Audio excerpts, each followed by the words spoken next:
오늘 빠지고. 2377로 마감을 했습니다.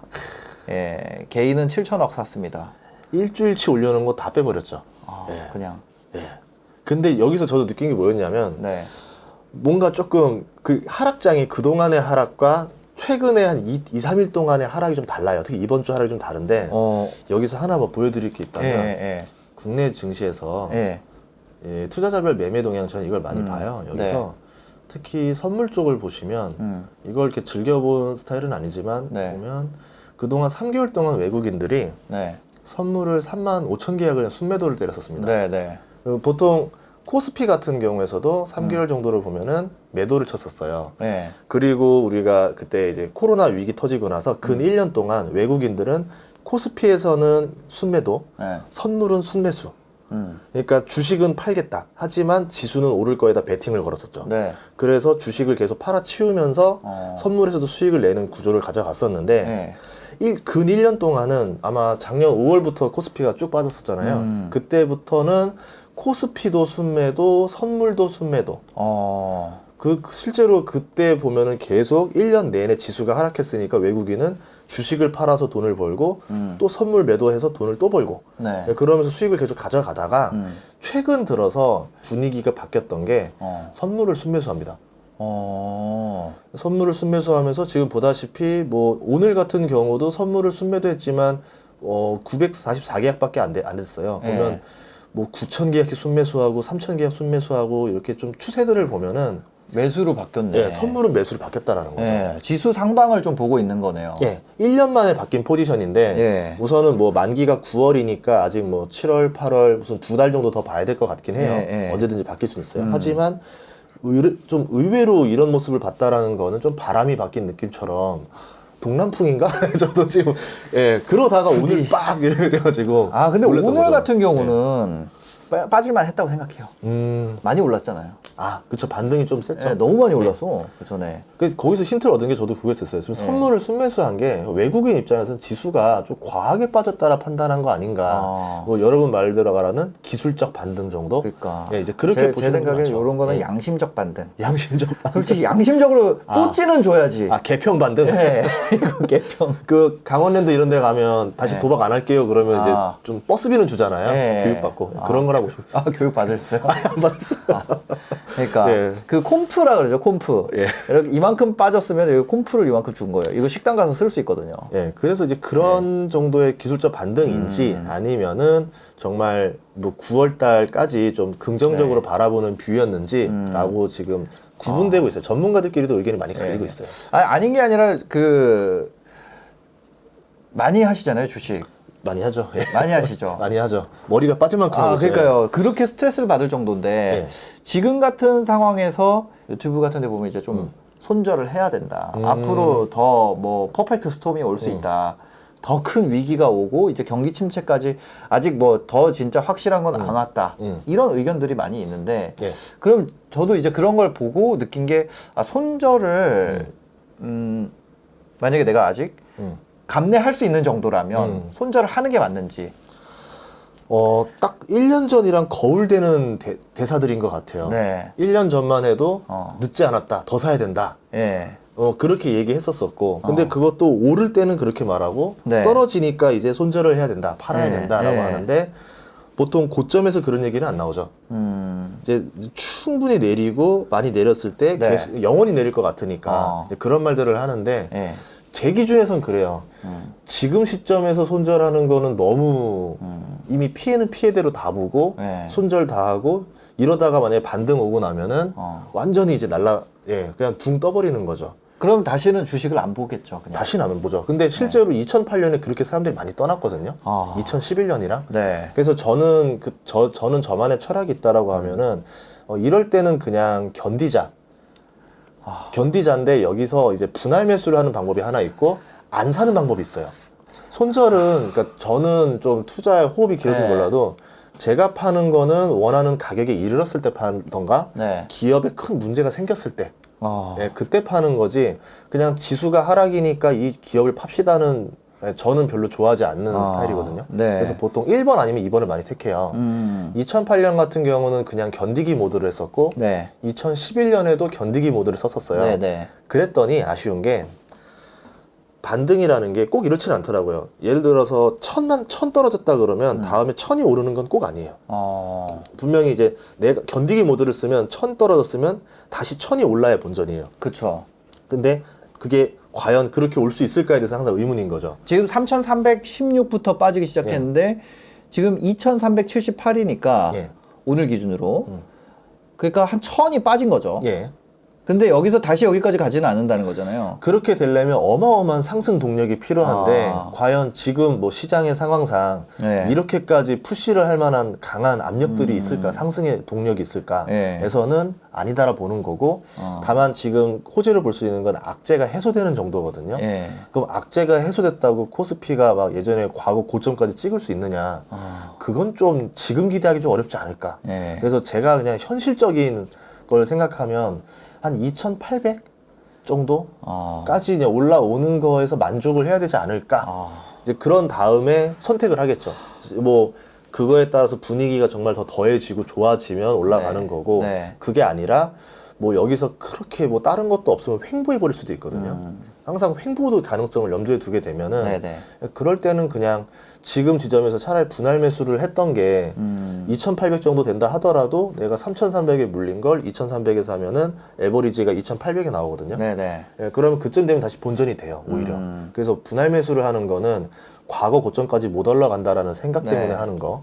아니면 물타기를 그냥 버티게 할 때는 심리적으로 되게 좋아요. 왜냐하면 어쨌든 시간이 지나면 다시 이제 계좌는 서서히 복구가 되고 네. 내 돈이 뭐 벌어들이는 돈이 현금이 계속 쌓여나갑니다. 그러면 이제 슬슬 마음이 불안했던 마음이 욕심으로 좀 바뀔 거예요. 네. 좀 사볼까? 그런데 더 참아요. 참을수록 현금은 계속 쌓여나가요. 그러면서 사람이 좀 심리적으로 안정이 되죠. 그러다 보면 보통 이래요. 제가 느꼈던 건 이렇게 반등하고 나서 이렇게 될지 모르지만 결론적으로 개미들은 못 찾습니다. 못 찾는다. 그 반등의 직전에 바로 주식을 딱 사는 거를 못 한다는 거죠. 예. 대부분은 못 해요. 왜냐하면 그렇게 되는 사람은 좀 운이기 때문에. 그래서 제가 봤을 때는 그냥 견뎌서 버티던가 아니면은 분할 매수로 좀 약간 단가를 낮추던가 네네. 둘 중에 하나 택하는 게 낫지 않을까 이렇게 보고 있습니다. 더 살려면 지금은 돈이 있어야 되잖아요. 그쵸. 그런데 네. 꼭 당장 오른다고 생각 안 하고 그냥 제일 좋은 건 월급 날마다인 것 같아요. 월급 날마다 내가 들어오는 돈에서 네. 뭐 그냥 기계적으로 조금씩 사자. 그러면 예를 들어 월급은 무한하잖아요. 네. 1년 안에 오르면 좋은 거고 2년 안에 올라도 좋은 거고 3년 안에 올라도 되는 거고 어쨌든 저는 뭐 오르든 안 오르든 간에 바뀌는 건 하나 있어요. 네. 수량이 늘어나요. 수량. 예. 계속 분할 매수를 하게 되면 그렇죠. 그래서 지금은 그냥 수량 늘리기에만 집중하고 있는 거죠. 평단가는 신경 안 쓰고 예, 그러면서 그냥 수량이 늘어나면은 그러니까. 그러면 나중에 이게 반등장이 왔을 때 굉장히 빠르게 복구가 됩니다. 저 같은 경우도 서서히 하다 보면은 분할 매수를 이렇게 하게 되면은 평단가가 많이 떨어져요. 그러다 보면은 왜 벌써 주가는 아직 별로 안 올랐는데 왜 손익분기점이 벌써 다 와갔지? 이렇게 볼 수 있다라는 거죠. 저 그거 하고 있어요. 뭐냐면, 예. 이게 떨어졌을 때 사니까 어떤 느낌이 드냐면, 예를 들어서 얘가 단가가 바뀌어버리는 거예요. 네. 내가 산 가격이 아니라 얘랑 얘의 섞인 값이 나오잖아요. 그쵸. 그러니까, 이게 너무 짜증나가지고, 내가 산 수량이랑, 예. 예를 들어 몇 주 샀으면 몇 주랑 금액이랑 이렇게 쭉 써놓는? 예. 그렇게 해야지 내가 얘에서 손해난 거지 이 물 탄 거에서는 손해난 거 아니야. 왜 웃으세요? 실제로 그런 분들이 있어서 계좌를 나눠서 사시는 분들이 있어요. 아까 같이 물타기로 섞이기 싫어가지고 네.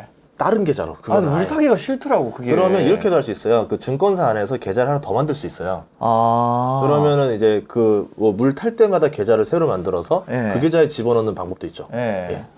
그래서 그걸 보면 기분이라도 좋잖아요. 약간 아로마처럼. 저는 오히려 물탄 계좌를 보면서 예. 손익분기점이 다 돼가네. 예, 또 그러면 또 그냥 긍정적으로 또 생각을 하는 것 같아요. 그러니까 네. 결국 주식이라는 게 제가 느꼈을 때는 이거였었어요. 뭐냐면 사는 거에는 고수가 없어요. 네. 좋은 기업은 저도 알고 전문가도 알고 여러분도 알고 다 알아요. 어. 이제 그걸 뭘 택했냐의 차이뿐이지. 네. 그런데 팔 때가 서로 다 달라요. 끝까지 버티는 사람, 손절한 사람, 고점에 판 사람.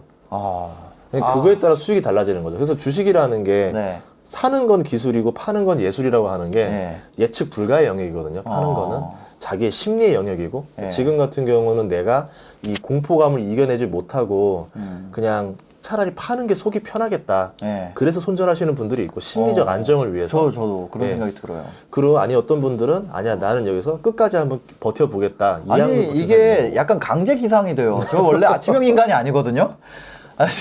이거 아시는 분들은 아실 텐데 미국 증시 마감이 나랑 인생이 상관이 없었는데 나스닥 마감을 보려고 딱 눈을 뜨면 내가 그렇게 일어나려고 그러는데 알람도 안 맞췄는데 네. 눈 뜨면 6시인 거예요. 저는 잠을 못 잤어요. 그래가지고 아침에 한국장 봐야 되지 밤에 미국장 봐야 지 이러면서 근데 잠도 안 와요. 장이 시작됐는데 왜 자겠어요? 봐야죠. 네. 근데 그거는 있어요. 뭐냐면 내가 투자하는 금액에 따라서 네. 심리적으로 불안한 크기가 있는 거예요. 너무 불안해요. 그래서 저도 어떻게 느끼냐면 예를 들어서 1억을 투자했을 때 이랬을 때 두근두근거리고 일이 손에 안 잡힌다 그러면 저는 1억을 컨트롤할 수 있는 사람이 아닌 거예요. 줄여요. 네. 근데 제가 이런 하락장이 된다 하더라도 이 정도 금액에서 그렇게 신경을 쓰이지 않는다. 네. 업무에 영향을 주지 않는다. 이렇게 되면은 금액을 더 늘려도 되는 대담함이 생긴 거죠. 그러니까 그릇이 조금 더 커지는 거죠. 네. 근데 매번 그릇이 점점 커지다 보니까 그게 항상 힘든 거죠. 매번 위기 때마다 저도. 계속 키우다 보니까. 네. 저도 뭐 과거 2008년 때랑 2011년 때랑 지금이랑 보면은 네. 금액은 점점 커지고 분명 그때는 잘 견뎠는데 왜 이번에 왜 이렇게 힘들지? 예, 그러니까 보니까 금액이 커져 있으니까 더 힘들죠. 제가 지난번 그 코로나 때 너무 조금 산 거예요. 후회가 되잖아요. 그쵸. 너무 후회가 돼. 그래가지고 이번에 많이 샀더니 이게 내 그릇이 아닌가 봐. 부동산이랑 또 이게 다르더라고요. 부동산에서 내가 얼마를 샀더라도 그거랑 주식 계좌에 있는 거랑 완전 달라요. 느낌이. 그럼요. 네. 그래가지고 좀 힘들더라고요. 그렇죠. 예. 예. 그래서 이런 생각도 했어요. 차라리 부동산이 낫겠다. 솔직히 말하면 부동산도 많이 떨어졌거든요. 예, 지방에 예. 있는 거. 예. 참고로 제가 지방에 있는 거 뉴스에서 뭐 여기 얼마 떨어졌습니다 하는 거 다 가지고 있어요. 네. 기가 막히게 다 떨어졌어요. 제 거만. 예. 그런데 의외로 좀 불안함이 없어요. 별로. 그래서 주식이 확실히 더 이게 네. 사람의 심리를 흔드는 건 더하다 싶어요. 그래서 제가 앞으로 좀 볼만한 지금까지 부정 요인을 하는 분들 너무 많아요. 이미 너무 충분히 많아. 네. 악재를 말하는 사람이 시장에 너무 많아요. 그쵸. 네, 그래서 좀 우리가 볼만한 호재 같은 거 남아 있는 게 많죠. 있는지. 있어요? 예, 저는 그러니까 이런 거예요. 남들이 악재를 볼 때 네. 같이 악재를 보는 것도 좋지만 항상 의심을 하세요. 네. 그러니까 호재를 말할 때는 악재를 생각해보고 네. 남들이 악재를 말할 때 호재를 보면서 거꾸로 생각해보는 게 네. 오히려 더 장기적인 투자로 훨씬 낫다 생각하거든요. 지금은 악재로 다 도배가 됐고요. 네. 뭐 유튜브 뭐든 간에 긍정적인 의견을 피력하면 다 악성 댓글들이 달리고 지금 그런 상황이에요. 뭐 그리고 뭐 호재를 나오는 기사도 없습니다. 네. 메인으로 뜨지도 않아요. 네. 그렇다는 거는 호재가 있어도 호재를 말할 수 없는 상황. 아버지라고 해도 아버지라 부르면 안 되는 시장이라는 거죠. 홍길동. 예, 대중의 분위기가 아예 지금 주식을 믿지 않는 상황. 완전히 주식에 다 거의 떠난 상황이거든요. 네. 이럴 때는 호재가 조금만 나와도 갑자기 튀어오를 수가 있습니다. 예측 불가능하게 확 올라요. 그래서 반등은 어느 날 갑자기예요. 정말. 근데 그 어느 날 갑자기를 내가 맞추겠어보다는 어느 날 갑자기가 나올 때가 됐으니까 뭐 분할로 기다려 볼게 아니면 그냥 기다려 볼게 둘 중에 하나 택하자는 거고 네. 첫 번째는 원래 러시아였었습니다. 러시아가 합의를 볼 것이다. 네. 휴전 합의를 볼 것이다가 이제 그때 마크롱이 이제 왔다 갔다 하면서 네. 이제 조금 얘기를 하고 우크라이나를 압박했던 거예요. 그러니까 우크라이나를 배제하고 그냥 유럽이랑 러시아가 어느 정도 합의를 보지 않겠냐. 네. 그랬다가 최근에 좀 지수가 왔다 갔다 한 게 나토 가입도 건 때문에 지금도 이슈가 떠들썩했거든요. 그런데 터키가 반대를 할 거라 했는데 터키가 갑자기 찬성을 해버렸어요. 핀란드랑 스웨덴이 나토에 들어오는 거를. 핀란드랑 스웨덴은 러시아에 바싹 붙어 있기 때문에 굉장히 위협이 되는 위치에 있습니다. 그렇구나. 지도 한번 볼까요? 지도 한번 구글 볼까요? 어스. 그러니까 모스크바 여기 있죠? 자, 이게 핀란드네. 헬싱키. 핀란드, 스웨덴이면 상트페테르부르크가 여기 여기 항구잖아요. 거의 뭐 목에다 칼끝을 겨누는 형태인 거예요. 와. 만약 여기다가 미사일 포대를 설치해버리면은 모스크바를 굉장히 위협할 수 있는 거리가 되는 거죠. 우크라이나보다 훨씬 더 가까워집니다. 아니 저는 핀란드랑 러시아랑 국경을 맞대고 있는지 몰랐어요. 실제로 또 러시아랑 옛날 과거부터 뭐 네. 핀란드, 스웨덴이 많이 전투에서 많이 진 적이 많아요 또. 아 여기 또 분쟁이 있는 지역이구나 여기도. 예, 예전에 그래서 오히려 여기를 못 이겨가지고 러시아한테는 PSTD가 있는 곳인데 여기가 나토가 들어간다라는 거는 이제 푸틴에게 대한 굉장한 압박으로 들어오겠죠. 그래서 믿는 데는 터키였는데 갑자기 터키가 찬성을 해버리니까 나토 찬성합니다 하면서 그냥 배신을 맞은 느낌. 그럼 터키랑 러시아는 좀 거리가 있나요? 그렇게 또 멀지도 않아요. 흑해를 그러네. 기준으로 또 위아래이기 때문에. 그러니까 러시아에 한국 이제 부동항이 없는데 이 부동항을 두려면 흑해에다 둬야 돼요. 그러면 이 흑해를 안전하게 유지하려면 우크라이나 땅 그리고 그리고 불가리아나 루마니아 땅 조금 그리고 여기서 몰도바. 아니 근데 흑해에서 이쪽으로 나가는 나갈 게 수 있어요. 나가는 게 여기가 있구나. 살짝 틈이 있어요. 이게 보면 여기 있네. 여기로 빠져나갈 수 있거든요. 그러니까 터키가 어떻게 보면은 터키랑 친하게 지낼 수밖에 없었다라는 거죠. 이스탄불이 여기 있네요. 예. 와, 흑해가 호수가 아니었어. 예, 그래서 여기 이 흡수로를 지나서 하기 때문에 천혜의 항구죠. 보호를 할 수 있는. 그러니까 우크라이나에 있는 해안 도시 위주로 공격을 하는 것도 이 흑해를 가져가려는 이유가 있고요. 여기 흑해 아래쪽을 조금만 더 보면 지중해 쪽에 천연가스가 엄청나게 매장돼 있습니다. 예, 그리스 아래쪽으로. 예. 어디요? 여기 보시면 여기가 다 지중해거든요. 예, 여기 쪽으로 지중해 엄청 크구나. 지금 분쟁이 난 게요. 여기서 이스라엘이랑 이제 예. 뭐 키프로스, 터키, 뭐 예. 그리스 이런 데서 여기서 나오는 천연가스 유전지대를 가지고 네 예. 거다 내 거다.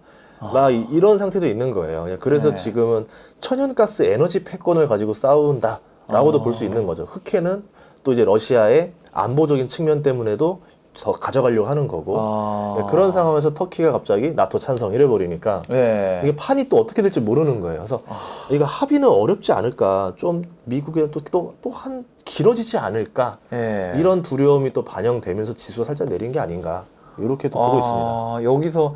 여기구나. 여기가 그 전쟁 나는 데구나. 근데 여기를 먹으면 이제 친러 지역에다가 이렇게 이제 해안가를 쓱 가져가려고 하는 거거든요. 크림반도가 어디예요? 크림반도가 잠깐만요. 요쪽. 그러네. 여기서 보면 바다가 이렇게 돼 있죠. 이렇게 돼서 다리를 놔서 연육교를 놔서 크림반도가 이제 육지랑 연결되게 만들려 하는 거죠. 보러서 꺼야겠다. 여기가 필란드.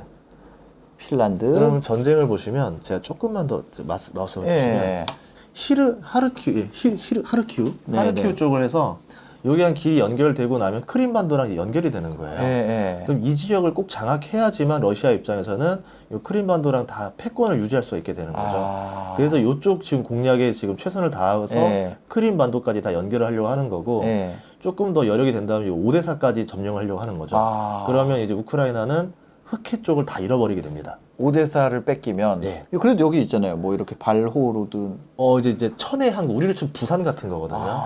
여기를 빼서 하는 거고 그 다음에 여기 있는 나라들 뭐 몰도바라든가 이렇게 있는데 여기를 다 가져가게 되면 러시아는 이제 흑해의 패권을 가져가려고 한다.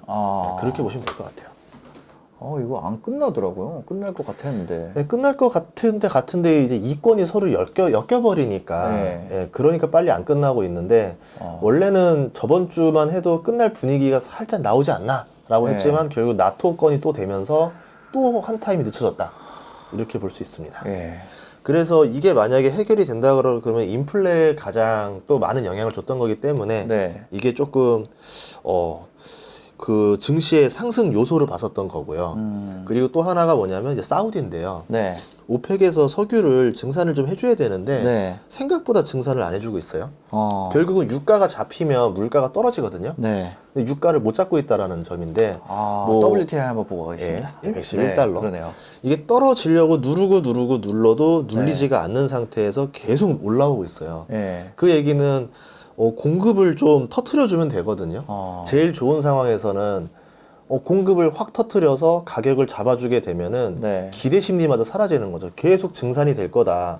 앞으로 석유 공급이 늘어날 거니까 미리 사재기하지 마세요가 돼야 되는데 공급이 안 열리니까 지금 계속 사재기 수요라든가 투기 수요가 달라붙으면서 가격이 떠 있죠.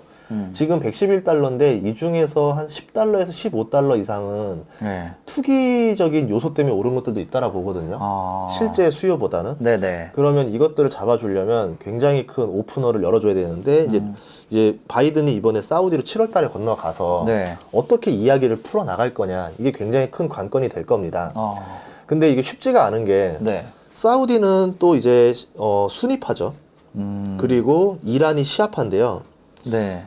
이 순위파의 맹주가 사우디, 시아파의 맹주가 이란이에요. 네. 그리고 이란이 핵을 거의 다 개발을 했어요. 네. 이제 핵실험만 남겨두고 있는데 핵실험을 어디서 할 거냐에 또 차이인 거죠. 이게 네. 이란에서 할 거냐 아니면은 뭐 다른 나라 제3국 뭐 요새 예를 많이 들고 있는 것 중에 하나가 북한에서 하는 거 아니냐 이런 얘기들이 나오면서 네. 이란이 만약에 핵을 가져가게 되면 그러면 순위파는 핵이 하나도 없잖아요. 네. 그럼 사우디 입장에서는 나도 뭔가를 달라. 뭐 해구산을 주던 아니면은 우리도 개발할 수 있게 뭘 주던 하고 뭔가를 요구하게 되는 거고 네. 이제 바이든이 건너갔을 때는 그것을 가지고 어떤 딜을 해야 되는데 대신 그 원유를 증산하고 뭐를 달라. 이제 그 딜에 따라서 유가가 좀 많이 좌우되지 않을까 이렇게 보고 있습니다. 만약에 뭐 실제로 그 계산이 잘 돼서 사우디에서도 증산을 하기로 한다 그러면 오펙에 있는 다른 나라들도 다 이제 증산을 참여를 하겠죠. 그렇게 되고 이 타이밍에 맞춰서 이제 뭐 셰일가스라던가 이런 거에 대해서도 증산에 대한 좀 정책을 내주면은 공급이 순식간에 확 늘어나기 때문에 유가가 좀 잡힐 수 있지 않을까라고 보고 있어요. 이거를 오히려 쪼개서 내버리면 효과가 없어요. 한 번에 빵 해줘야 되는데. 그러니까 아파트도 그렇잖아요. 네, 근데 과연 이 가능성이 얼마나 되느냐 했을 때는 30% 미만 정도로 보고 있습니다. 그러니까 좋은 호재가 나올 것이 이제 남아 있는 게 오펙 증산 예. 이거랑 러시아 합의. 예. 근데 이런 거 다 지금 가능성이 다 낮다는 거죠. 좀 올라갈 듯 갈 듯 하지만 예, 미지수에 많이 가까워지는 그리고 또 거죠. 어떤 거 있어요? 그리고 이제 아무래도 코로나죠. 코로나가 잡혀야 되는데 코로나 잡힌 거 아니에요? 미국에서 다시 또 늘어나고 있어요. 우리나라도 10,000명 이하로 떨어졌다가 10,000명을 다시 또 넘었다가. 네. 심리적으로 이제 코로나를 두려워하지는 않는데 그래도 이제 공식적인 종교를 원하는 거죠. 이제 코로나 끝났습니다. 이제 다시 편하게 마스크 벗고 돌아다니세요. 실내에서든 뭐든 자유롭게 하세요라는 것들이 나와줘야 되고 네. 가장 큰 거는 이제 종식이 되면서 이제 미국으로 치면 이민자법이 조금 다시 개정이 좀 돼야 될 것 같아요. 이민자법. 예전에 이제 그 트럼프가 이민자들에 대해서 많이 쿼터를 줄여서 쫓아냈었어요. 네네네. 영주권에 대해서도. 그래서 네. 이제 많이 다시 멕시코라든가 일로 넘어갔고 네. 거기에 장벽을 치면서 이민자들이 미국 내로 들어오는 거를 많이 막았는데 네. 문제는 그 이민자들이 무슨 일을 했냐라는 거죠. 미국에 와서 조금 벌이가 약한 일들, 좀 힘든 일들, 3D 업들을 많이 해줬는데 네. 코로나로 인해서 안 그래도 트럼프가 법을 만들고 하니까 쫓아내버렸죠, 완전히. 네네. 그러니까 일할 사람이 없었던 거죠. 인건비 많이 올랐고. 네, 3D 할 사람이 없다라는 거예요. 결정적으로 말하면 네. 뭐 고용이 없다, 일자리가 뭐 부족하다 이게 아니라 3D 할 사람을 못 구하고 있다. 우리나라 같은 경우도 보면은 이제 외국인 노동자들이 와서 뭐 농촌이라든가 공장이라든가 이런 데 일을 많이 해줬는데 네네. 이것 때문에 이동의 자유가 많이 제한이 되면서 더 어려워졌었죠. 네. 그런 것들이 좀 풀려야 된다라는 보는 거죠. 그러면서 지금 뭐 분위기성으로 보니까 멕시코에서 미국으로 건너가다가 불법 이민자들이 트레일러 안에서 사망한 사건이 났었어요. 네. 되게 좀 안타까운 사건이 벌어지면서 이제는 이거에 대해서 미국도 한번 좀 논의를 할 때가 됐다. 이제 이거에 대해서 열어주자. 왜냐면 미국도 손해보는 게 없거든요. 와서 3D 일자리를 만들어주면은 미국도 인플레를 잡아갈 수가 있고 멕시코 입장에서도 이제 그걸 좀 열어달라. 이렇게 되면서 그런 이야기들이 나오게 되면 조금 인플레에 낮춰지는 요인들이 되지 않을까 이렇게 보고 있습니다.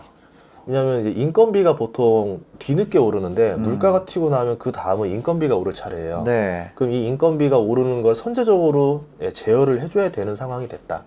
지금 그거에 대해서는 다른 뭐 정책들이 딱히 보이지 않는 상황이라서 네. 이민자를 잘 받으려면 코로나가 종식이 되고 국가 간의 이동이 좀 자유로워져야 된다. 이렇게 네. 보고 있습니다.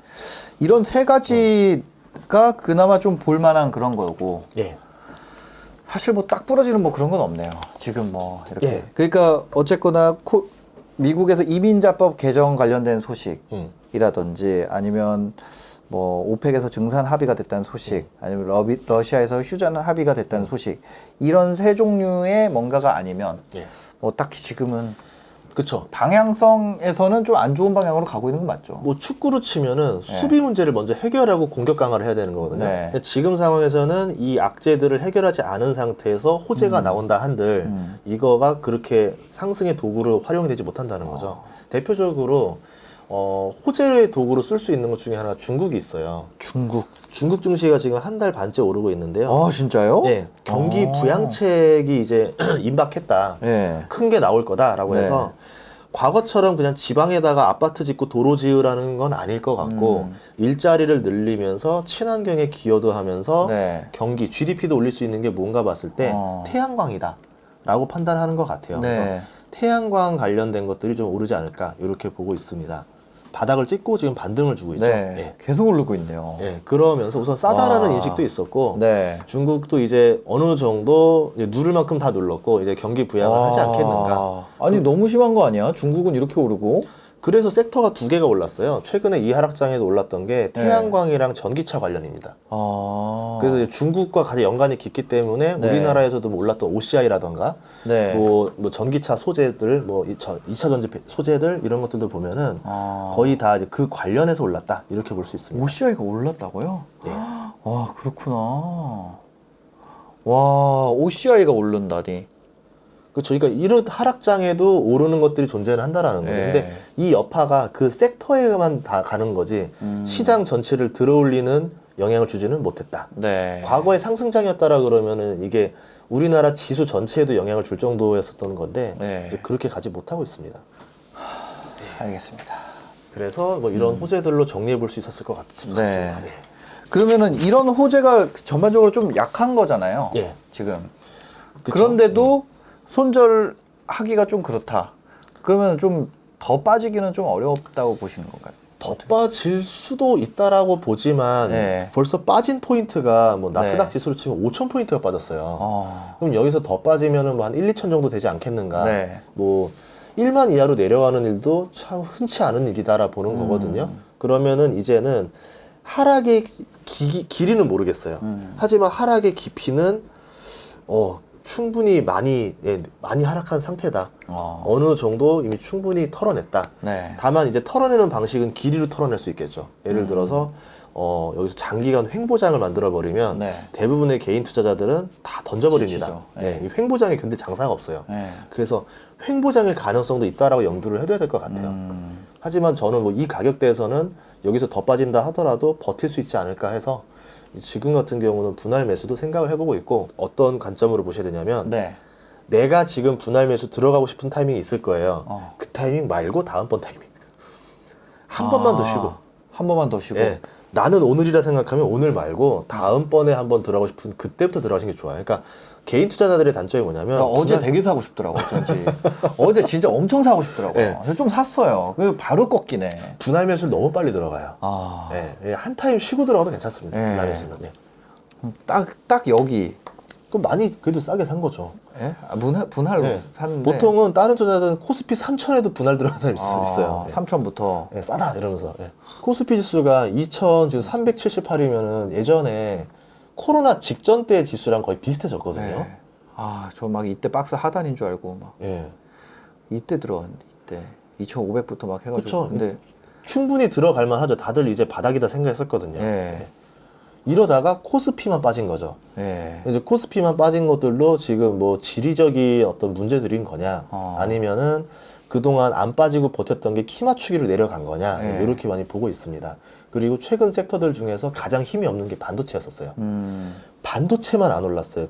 최근 일주일 동안 반등장에서도 반도체는 그렇게 수급이 들어오지 않으면서 아직까지는 좀 경기 회복에 대한 기대보다는 그냥 또 기술적 반등의 관점으로 많이 봤던 것들이 아닌가라고는 보고 있습니다. 한국 주식과 미국 주식 중에 뭐가 더 나을 것 같아요? 미국 주식이 조금 더 나을 것 같아요. 미국 주식. 반등을 준다라고 하면은 아무래도 지금은 미국 주식 쪽이 조금 더 쏠리지 않을까. 왜냐하면 유동성이 줄었어요. 유동성이 줄었기 때문에 투자자들이 과거처럼 이제 우리 일명 말하는 꿈파리 주식에는 관심이 없어요. 꿈파리 주식은 뭐냐면 돈은 못 벌고 실적은 엉망인데 앞으로 많이 커질 것 같은 기업들 그런 주식들이 한 90%씩 하락했거든요. 네. 그 충격을 받기 때문에 사람들이 못 들어갑니다. 밈 주식들. 예, 이제 들어갈 수 있는 거는 성장을 하는데 캐시로 벌어들이는 성장. 정말 돈을 벌어들이는 성장하는 기업들. 네네. 예, 그런 쪽들을 보시는 게 좋을 것 같아요. 과거에 2001년 그 닷컴 버블이 벌어지고 나서 12배 올랐던 주식이 롯데칠성이었었어요. 네. 뭐 사이다 회사가 뭐 이렇게 많이 올랐냐고 하는데 그때 이제 실제로 캐시를 만지는 회사가 생수 시장 진출, 맥주 시장 진출, 소주 시장 진출, 네. 거기다 2% 부족할 때라는 시트장 나오면서 네. 그때 주가가 확 올라서 7만 원에서 84만 원까지 올라왔었거든요. 그런 것처럼 지금 같은 경우는 돈을 잘 버는 회사가 성장성까지 갖췄을 때 오를 수 있다. 투자할 만한 데가 없거든요, 지금 딱히. 잘 버는 회사가 성장성까지 갖춘 거 어떤 회사들이 있을까요? 아마 빅테크 주식들이 가장 해당이 많이 될 것 같고요. 미국의 미국으로 빅테크들. 보면은 많이 하락했고 이제 주가 수익 비율도 PER도 많이 낮아졌고 구글 이런 거요? 예, 그런데도 불구하고 앞으로 뭐 AI라든가 클라우드라든가 뭐 이런 쪽으로 성장 가능성도 높은 상태에다가 네.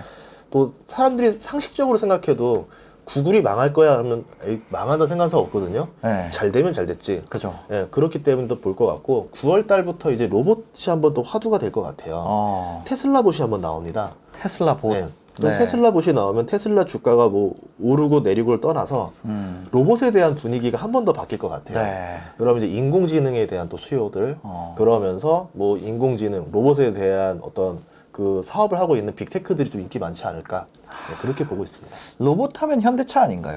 오, 그렇죠. 네, 네. 로봇 강아지 뛰는 거. 그러니까 그 로봇이 장난 아니잖아요. 막 이렇게 밀면은 그 걔네 만약에 그 로봇 반란이 일어난다면 현대차에서부터 일어날 것 같은. 아 진짜 그렇더라고요. 그거 보셨어요? 봤어요. 예. 네. 그거를 진짜 무서운 장면 하나를 보여드릴게요. 예. 예, 제가 컨티넨탈이라 치면 나오는데 예, 요 장면이 있네요. 이게 뭔가요? 현대차가 꿈꾸는 게 이겁니다.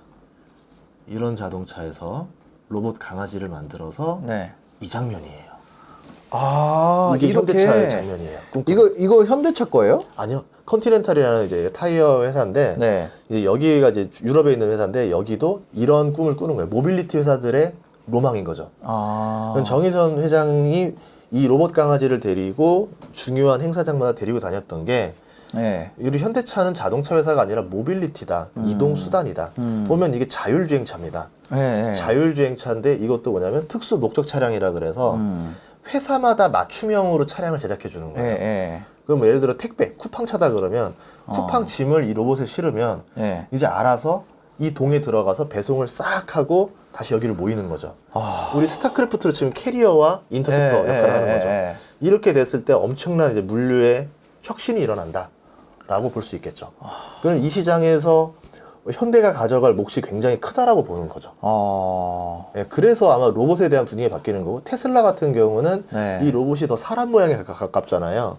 이제 테슬라 자동차와 연동된다라고 보시면 돼요. 사람 모양입니다. 이거예요? 예, 이제 이게 로봇이에요? 예, 이게 조감도긴 한데 이게 9월 달쯤에 베타가 발표가 될 거예요. 아니 너무 심한데? 그러면 트렁크에서 짐을 들어서 집으로 갖다 놔주는 거예요, 로봇이.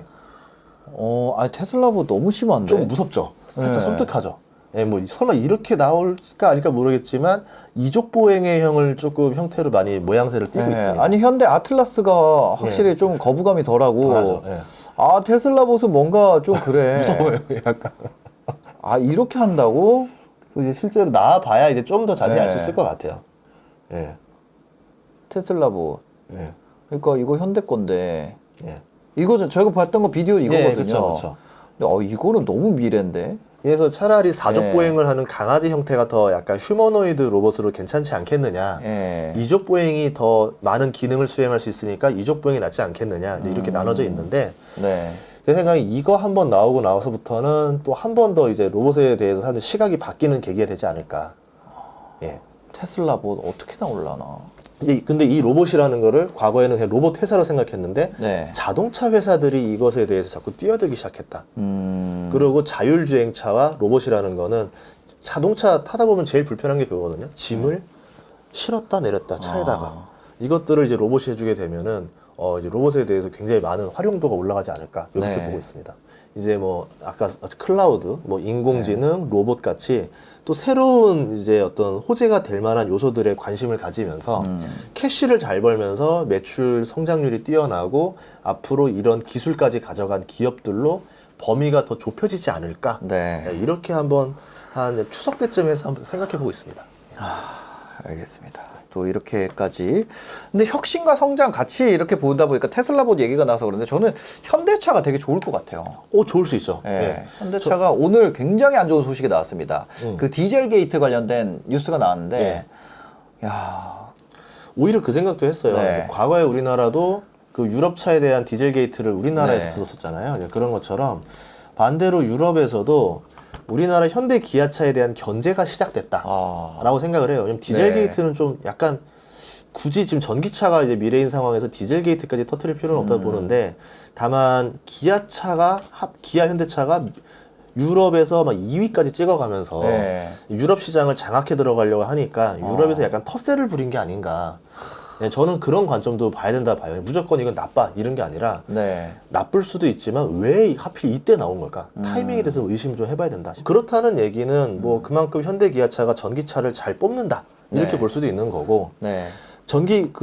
보통 우리나라 현대 기아차 주가가 제일 좋았을 때는 도요타가 헛발질했을 때가 제일 많이 오르거든요. 네네네. 과거 같은 때도 2009년 그때도 이제 도요타가 대규모 리콜 사태가 터지면서 네, 현대기아차가 맞아요. 떴었고, 네. 이번 같은 경우도 뭐냐면 도요타가 하이브리드에 집중하는 바람에 전기차 타임이 좀 늦췄어요. 그러니까 도요타 전기차 이런 거 뭐 없잖아요. 예. 예. 뭐 근데 또 배터리 기술이라던가 이런 데서는 또 굉장히 많이 하는데 일본 네. 입장에서 이런 것 같아요. 아직 완벽하지 않다. 좀 더 완벽해지고 나가겠다라는 생각인 것 같고, 뭐 다른 회사들은 아니다. 지금 다 시장 뺏기기 전에 빨리 선점을 해야 된다라고 보는 것 같고, 그런 관점에서 보면 현대기아차가 도요타를 따돌리고 선점 효과를 잡으러 가고 있는 상황이었던 거죠. 네네. 근데 이게 자리 잡고 나면은 이제 순위를 엎기 힘든 상태고, 뭐 다른 뭐 포드라던가 GM이라던가 뭐 유럽에 있는 나라들도 전기차로 진출을 해야 되는 타이밍에서 네. 좀 약간 눈의 가시가 아니었을까. 네, 이런 관점도 한번 보시면 좋을 것 같습니다.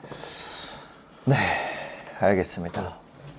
지금 결국 우리나라 증시는 삼성현대잖아요. 그렇죠. 그 삼성현대 잘하면 그 잘하는 거고, 예. 삼성현대 잘 안 되면 우리 증시 안 좋은 거고. 예.